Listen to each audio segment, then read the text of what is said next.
আমায়ে কেরাম কেন চরমোনার পীর সাহেব হুজুর নাকি রাজাকার ছিল, চরমোনার পীর সাহেব হুজুর নাকি স্বাধীনতা যুদ্ধের সময় নারী সাপ্লাই দিত। এই কথা যে বলেছিল তখন মানুষের বুক কেঁপেছিল। এই কথা শোনার পরে মুজাহিদদের অন্তর কেঁদেছিল। সেই সময় হয়তো রাগ আর ক্ষোভে দুঃখ ভিতরেই গুমরে কেঁদেছিল, প্রকাশ করতে পারে নাই। সেই মানুষটা যদি আজকে এই কুষ্টিয়া কেন্দ্রীয় ঈদগাহ ময়দানের কোনো এক কোনায় ছদ্মবেশেও যদি উপস্থিত হতো, একটা মুজাহিদ, একটা টুপিওয়ালা মানুষ যদি জানতে পারত ওই কুলাঙ্গার এখানে উপস্থিত হয়েছিল, তার একটা পশম পর্যন্ত এখানে আর খুঁজে পাওয়া যেত না। বাংলার মানুষ জেগে উঠেছে, বাংলার মানুষ জাগতে শিখেছে, বাংলার মানুষ জেগে উঠেছে, ভয় ভীতি দূর হয়ে গেছে। পরিস্থিতি ছিল এক, এখন হয়েছে আরেক। মানুষ কথার কথা কয়। আমার মা বলতো নাওয়ের উপরে গাড়ি, গাড়ির উপরে নাও। যারা এই নদী পারাপারের মানুষ আছে তারা ভালো বুঝবে।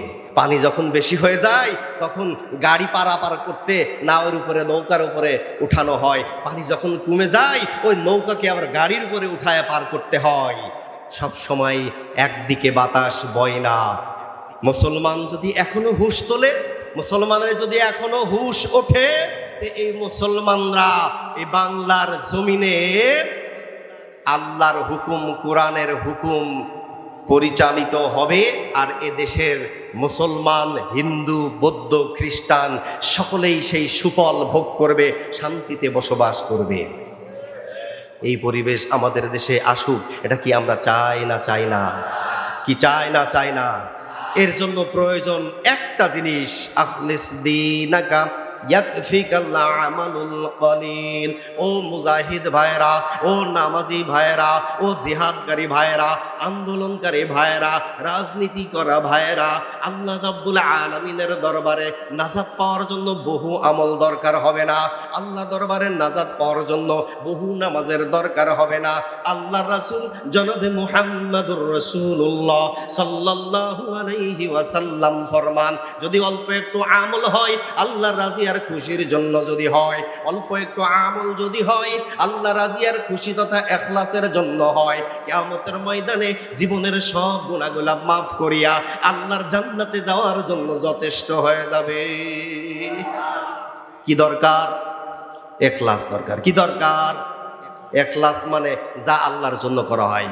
কার জন্য? জোরে বলেন। আচ্ছা বলেন তো, এই ইখলাস এমন একটা জিনিস যা আল্লাহর জন্য করা হয়, তার নাম ইখলাস। তো আল্লাহর জন্য যা করা হয়, নামাজ যদি আল্লাহর জন্য পড়া না হয় তো নামাজ কি নামাজ হয়? জোরে কোন হয়? নামাজ যদি আল্লাহর জন্য না হয় নামাজ হবে? আল্লাহর নামাজ পড়লাম কিন্তু আল্লাহর হুকুম নাই, ও নামাজকে ইবাদত হবে? যেমন সূর্য উদয়ের সময় নামাজ পড়লাম কিন্তু আল্লাহর হুকুম তো ওই সময় নাই, সওয়াব হবে না গুনাহ হবে? গুনাহ হবে। নামাজ দিয়াই আমি উদাহরণ দিয়া বললাম যে মানুষের জিন্দেগির সমস্ত কাজ হচ্ছে ইবাদত। সংক্ষিপ্ত পরিসরে ইবাদত করার জন্য আল্লাহ তাআলা আমাদেরকে দুনিয়ার মধ্যে পাঠিয়েছেন। তো ইবাদত কোন কাজের নাম, কোন জিনিসের নাম, সংক্ষিপ্ত পরিসরে আপনাদেরকে বোঝাবার জন্য আমি এতটুকুই বলতে চাই। মাথার থেকে শুরু করে পাও পর্যন্ত, মানুষের জন্ম থেকে শুরু করে জিন্দেগির পুরা সময়টা এই অঙ্গ প্রত্যঙ্গ দিয়ে মানুষ যা কিছু করে সব কাজ হলো ইবাদত। জোরে কোন সুবহানাল্লাহ। বলতে পারেন হুজুর এটা আবার কেমন কথা হলো?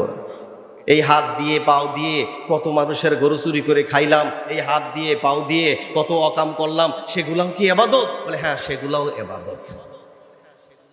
এই কথা বললে আপনারা আবার কি উঠে আসবেন নাকি পচা টিম টিম হাতে নিয়ে? ইবাদত হচ্ছে দুই প্রকার। কয় প্রকার? কথা কয় না। কয় প্রকার? দুই প্রকার। ইবাদত কয় প্রকার? ইবাদতে রহমানি, সবাই বলেন ইবাদতে রহমানি, ইবাদতে শয়তানি। একটা হলে আল্লাহর ইবাদত, আরেকটা হচ্ছে শয়তানের ইবাদত। একটা হচ্ছে আল্লাহর গোলামি, আরেকটা হচ্ছে শয়তানের গোলামি। মানুষ জিন্দেগিতে যা কিছু করে সবই ইবাদত। কিছু হয় শয়তানের ইবাদত, কিছু হয় আল্লাহর ইবাদত, কিছু হয় আল্লাহর গোলামি, কিছু হয় শয়তানের গোলামি। আমরা কার গোলামি করতে চাই? আরো জোরে। শয়তানের গোলামি কেউ করব কি করব না? করব কি করব না? কারা কারা শয়তানের গোলামি করব না? জোরে হাত তুলে দেখায়। আল্লাহু আকবার।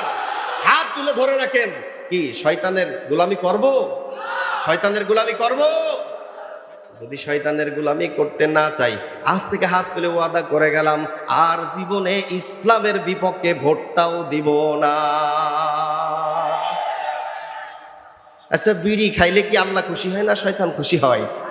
তো বললাম তো শয়তানের গোলামি করব না, তা বিড়ি কি খাবো না? খাবো না। নামাজ পড়লে আল্লাহ খুশি হয় না শয়তান খুশি হয়? নামাজ আল্লাহর খুশির জন্য পড়বো না? পড়বো না। আল্লাহ যেটাতে খুশি হয় সেটা করব, শয়তান যেটাতে খুশি হয় সেটা ছাড়বো। এটার নাম হচ্ছে ইবাদত। যদি এতটুকু আজকের এই মাহফিল থেকে ধারণ করতে পারি, তাহলে আমার আপনার জিন্দেগির ওয়াজ শোনা সার্থক। সারা রাত ধরে ওয়াজ শোনা লাগবে না। ওয়াজ তো জীবনে বহুত শুনলাম, এতটুকু আজকে মনে থাকবে। কি মনে থাকবে? আল্লাহ যেটাতে খুশি সেটা করব, শয়তান যেটাতে খুশি সেটা ছাড়বো। কি মনে থাকবে? তো সব সময় মনে থাকবে, সব জায়গায় মনে থাকবে। নামাজের মধ্যে এইটা আমরা বিশেষভাবে মনে রাখি, আল্লাহু আকবার। এমনভাবে দাঁড়াই, একটা মশায় কামড়াইলেও নড়তে চাই না, কেননা আল্লাহর সামনে দাঁড়িয়েছি, আমি তো আল্লাহর ইবাদত করি। এত আন্তরিকতা, এত ভয়, এত মহব্বত নিয়ে দাঁড়াই। এর নামাজও যেমন ইবাদত, আল্লাহর জমিনে আল্লাহর দিন কায়েম করাও তেমন ইবাদত। নামাজের মধ্যে যেমন সতর্কতা এবং আল্লাহকে হাজির নাজির জেনে করি, আল্লাহর জমিনে আল্লাহর দিন কায়েমের জন্য সেই চেষ্টা করা, আল্লাহকে হাজির নাজির জেনে করা, এটা ইবাদত। আমরা করব তো করব না? করব না? করব না? করব না? করব না? কারা কারা করব? আল্লাহু আকবার বলে হাত তুলে দেখায়। পীর সাহেব চরমনাই, পীর সাহেব চরমনাই। শুরু থেকে শেষ পর্যন্ত, এখনো পর্যন্ত যেখানে অন্যায় সেখানে আগে পীর সাহেব চরমনাইকে দেখা যায়। যেখানে মজলুম পীর সাহেব হুজুর চরমনাই আগে সেখানে সাহায্যের জন্য দাঁড়িয়ে যায়। যেখানে দুর্গত এলাকা, পীর সাহেব চরমনার বাহিনী সেখানে গিয়ে হাজির। ছাত্র ভাইদের রক্তের বদৌলতে আল্লাহ তাআলা আমাদেরকে কোরআনের ময়দান দান করেছেন বলে সুবহানাল্লাহ। আল্লাহ তাআলা সকল শহীদদের জান্নাতের উচ্চ মাকাম দান করুন। সকলে বলি আল্লাহুম্মা আমিন। বৈষম্য বিরোধী ছাত্র আন্দোলনে যত ভাইরা আহত হয়ে চিকিৎসাধীন রয়েছে, অসুস্থ রয়েছে, হাসপাতালে রয়েছে, আল্লাহ রাব্বুল আলামিন সকলকে শেফায়ে কামেলা দান করুন। সকলে বলি আল্লাহুম্মা আমিন। স্বল্প সময়ে পবিত্র কালামুল্লাহ শরীফ থেকে একটি আয়াতে কারিমা তেলাওয়াত করেছি। দুনিয়ার মধ্যে কোনো মানুষ কোনো কিছু বিনা কারণে বেহুদা কোনো কাজ করে না, কোনো কিছু তৈরিও করে না। আল্লাহ তাআলা আমাকে আপনাকে দুনিয়ার মধ্যে তৈরি করেছেন নিঃসন্দেহে বিনা কারণে নয়, বেহুদা নয়। এর সৃষ্টির একটা উদ্দেশ্য আছে। কি আছে না নাই? সে উদ্দেশ্যের কথা আল্লাহ তাআলা নিজেই কালামে পাকের মধ্যে জানিয়ে দিয়েছেন। ওয়ামা খালাকাতুল জিন্না ওয়াল ইনসা ইল্লা লিয়াবুদুন।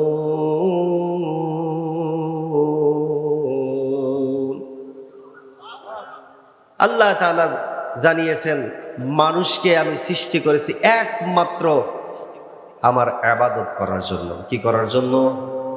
বুঝে থাকলে একটু জবাব দেন। আল্লাহ আমাদেরকে বানাইলো কিসের জন্য? আরো জোরে, আরো জোরে।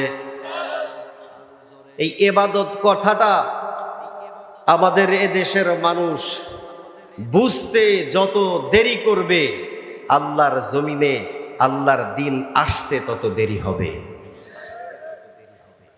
কারণ ইহুদি নাসারা বিধর্মী আর ইংরেজদের একটা সূক্ষ্ম ষড়যন্ত্র এই ইবাদত কথার মধ্যে লাগিয়ে দিয়ে মুসলমান জাতিদেরকে বুঝিয়েছে ইবাদত মানে নামাজ, ইবাদত মানে জিকির, ইবাদত মানে তাসবিহ তাহলিল, ইবাদত মানে মসজিদ, ইবাদত মানে মাদ্রাসা, ইবাদত মানে দাড়ি, ইবাদত মানে টুপি। আসলে ইবাদত মানে দাড়ি টুপি এগুলা কিন্তু নয়।